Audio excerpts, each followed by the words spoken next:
struggling for their piece of the pie, Zambian entrepreneurs try to keep some of the tourist resource profits on the continent.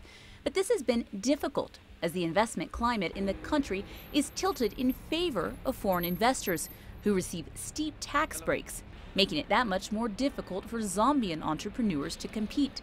And with limited availability to credit, that means that locals must come into an investment with all the capital up front, making prospects of Zambian ownership that much more difficult. We have no credit facilities that will be able to support those ideas.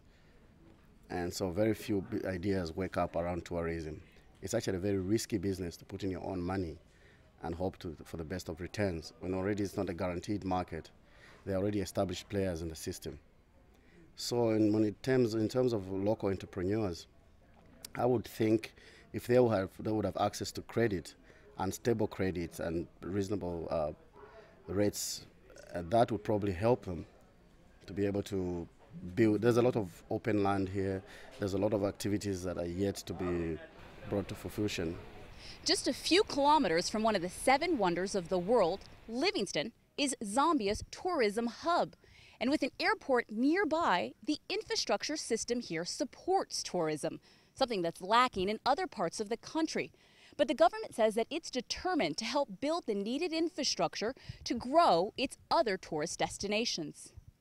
But one Zambian lodge owner thinks the government needs to concentrate on more than just infrastructure. The marketing as a country to take the tourism and market it fully. Because if you enter Kenya, just from the airport, you can tell, yes, there is tourism here. When you go to South Africa, you are able to see the infrastructure and where the tourism is leading you to. I think that's where we are lacking behind.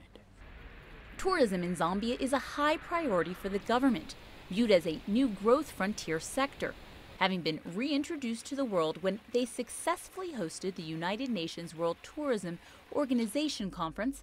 Zambia's tourism industry is expected in part to contribute 16.2% of the country's GDP.